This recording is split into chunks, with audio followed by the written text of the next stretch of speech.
Hi everyone, Coach Mahbub here. I've got a question for you guys out there.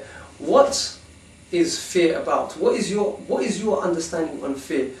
Me personally, my understanding on fear is we lack understanding. That is why we have fear. Have you heard of that saying? You fear what you don't understand. What is your understanding on fear? What do you know of fear? Basically, the thing that I'm trying to get at is here. Yes, everyone has fears and phobias. Now, the type of fear that I'll be talking about today is not so much of a life and death fear type of thing, but fear in terms of everyday situations. Everyone has one type of fear or another, and it's in every single aspect of life. Check this. Anyone who says that they don't have fear, really what they're saying is they don't have fear in that area, but if you take them out of that area and put them somewhere else, that fear increases. All of a sudden they have all of these insecurities and all of these things start coming out. Now that applies with confidence as well. You're only confident in what you do. Fear is something that you are not familiar with. Fear can be in any area of your life. My understanding to fear is this: how to combat fear or minimize fear is to try and understand fear for what it is, because once you give fear value, it becomes the governor of your life. So basically, the message that I'm trying to portray here is this: to understand what fear is requires you to question what you're scared of. Okay, look, you have a phobia inside your head, you have this fear inside your head. Okay, right, got it. Okay, now what is reality compared to what you have inside your head are two totally different things. That thing might be scary, yes, but you've also multiplied it inside your head. Now, because that you've done this and you failed to take a different approach in terms of dealing with this, it will affect you in other areas of your life. That's why we have things called barriers. Everyone has some kind of barrier or another, and some people don't want to confront it, don't want to deal with it because of a seed that they planted inside their head, and plus they recognize the territory, and that territory is fear, and a governing factor of stopping you from achieving many things out there. So this is what I'm trying to say. Basically is this: try to understand what you're scared of, and the way to do that is to reassess what it actually is that you're scared of and not to give value to it. Let me give you an example. One of my friends took me to Brighton seaside and he fed me some seafood. Now this seafood was a squid and it looked so nasty, disgusting and filthy, which is what I thought. Until I thought, hang on a second, let me try it. But before this, my friend kept on poking this squid inside my face, towards my face, saying, look, try it, that's really nice and this and that. Reason why that I didn't want to try it and I was very hesitant is because of the way it looked.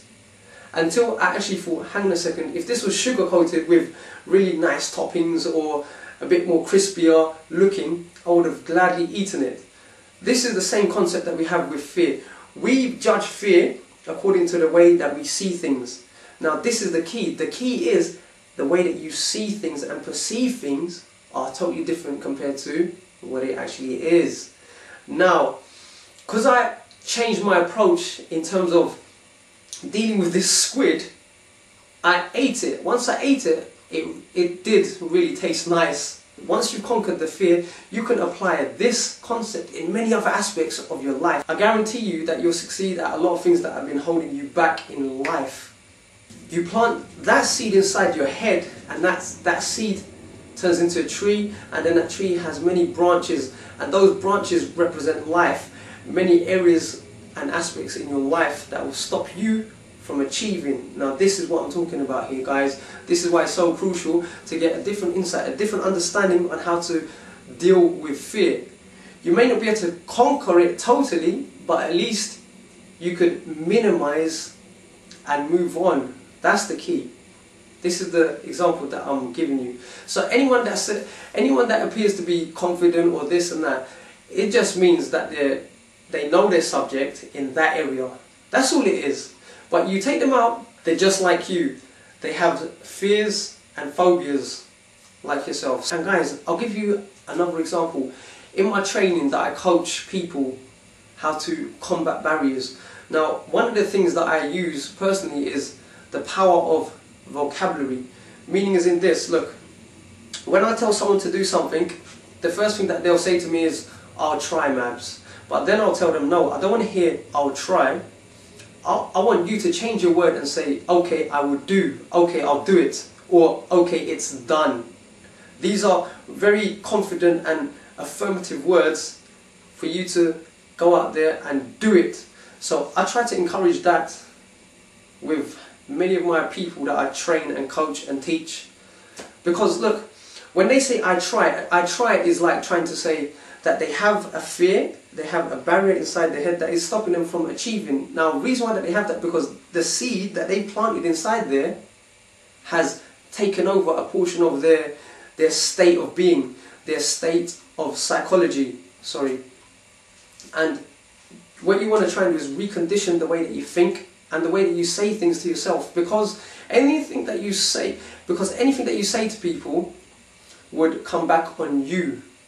This is why that you may have heard things being taught and preached time and time again, and it comes back to you, and you know this or you know that, what you heard, but why hasn't it caused any change? Because you've not done anything about it.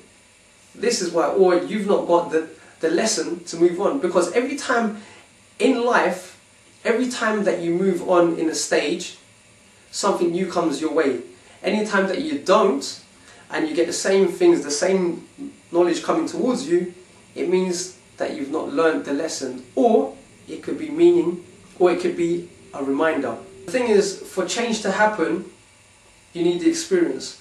Now, anything that you learn, unless you've actually experienced it or practice what gets taught to you, you're never going to be able to progress. So it's all about putting things into practice again and again and again. Because all that's going to happen is that you're going to acquire the knowledge, and you're going to know for the sake of knowing. Acquire it to make that change in your life. Because through knowledge, with experience, with practice, is the most powerful thing to have. Not just knowledge is power. No, knowledge is power when it is implemented through action and experience. That's when it becomes deadly. That's when it becomes very beneficial to you and to others. Not just knowledge for the sake of knowing something. So basically what I'm trying to say here is this, guys. Until you've actually experienced it and tasted it and practiced it, then you'll value what I'm saying. And this thing, what I'm saying now about knowledge, goes in every other aspect of life as well. Until you're not going to value anything that I say or anything that you learn in life unless you've actually had a taste of it and experienced it in your day-to-day life. And that is the most powerful knowledge, because that knowledge creates change for the better, and helps you to move on in life. This is what I'm trying to say. Taste and feel and experience the knowledge before you go out there and spread it to people. Okay guys, those are my final thoughts for today. Until then, take care, stay strong, stay focused, and always seek to become a better person. Live to learn to improve. Bye for now.